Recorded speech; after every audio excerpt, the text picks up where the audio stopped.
Урок физкультуры оказался для учеников 4 А класса поселка Кисловка Томской области смертельно опасным. В 8:30 утра, когда на улице еще темно, 14 ребятишек вместе с учителем ушли на лыжах в лес и потерялись. Температура на улице минус 10 градусов. Учитель шел замыкающим за отстающими детьми. Когда понял, что группа лидеров оторвалась далеко и сбилась с привычного маршрута, 4 отстающих он отправил обратно в школу и побежал догонять остальных. Итого по лесу дети плутали почти 10 километров, проведя на морозе больше 7 часов. Пока ждали помощь, учитель отдал детям свою верхнюю одежду и делал с ними заряд.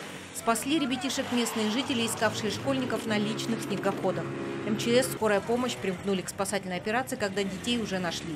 На следующий день в школе поселка прошло родительское собрание. Родители пытались выяснить, как такое могло случиться. Как можно выпускать в темноту, извините, с одним учителем в темноту, он их не видел. Куда они там пошли, как их пошли, как их искать там. Второй вопрос. Извините, вы к 11 часам уже знали, что потеряли ребятишек. У вас 11 класс есть. 10 человек мужиков в школе. Поставьте на лыжи, поднимите шум. Уже на втором уроке дети шептались и говорили, что дети потерялись. Уже да знали, это ложь, ребятишки даже. Ложь, а вы не знали? Вот простой вопрос. Во сколько вызвали МЧС?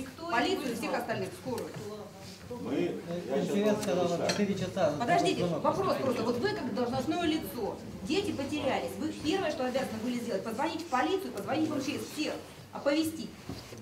Да, было упущение с нашей стороны, что мы не вовремя не вызвали, что мы верили человеку, верили тому, что он реально видит школу, видит село. Это огромнейшая наша ошибка. Давайте спокойно. Лыжня обозначена?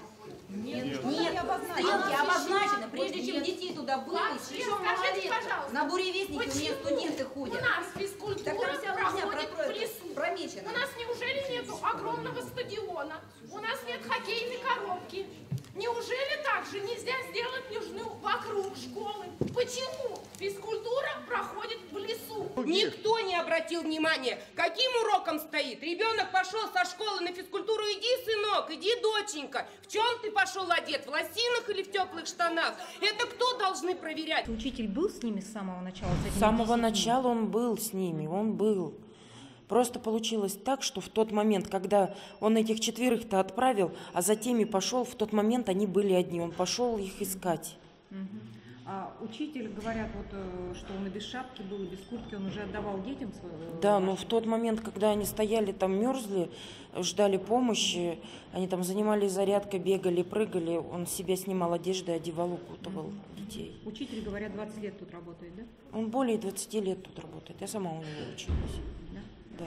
А все 10 детей, ваша дочь в том числе сейчас в больнице? Да. Или кого-то выписали? Нет, 2 забрали родители вчера сразу, то есть отказались от госпитализации, забрали домой. А у вашей дочери? У нас отморожение нижних конечностей первой степени, они, так сказали нам сегодня, врач сказал, что все отлично, все нормально, в понедельник детей уже, может быть, и выпишут.